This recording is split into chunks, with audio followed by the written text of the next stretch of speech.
severe thunderstorm warning remains in effect until 6:15 p.m. for north-central Gibson County.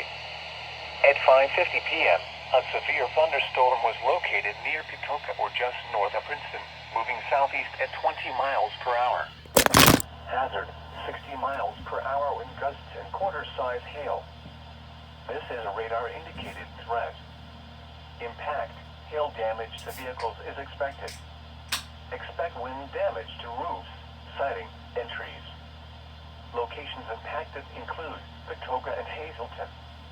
Repeating, a severe thunderstorm warning remains in effect until 6:15 p.m. for the following county: Gibson, Indiana.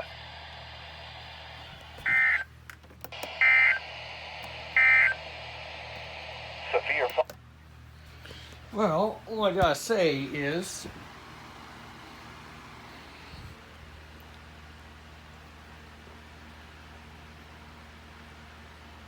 giggity.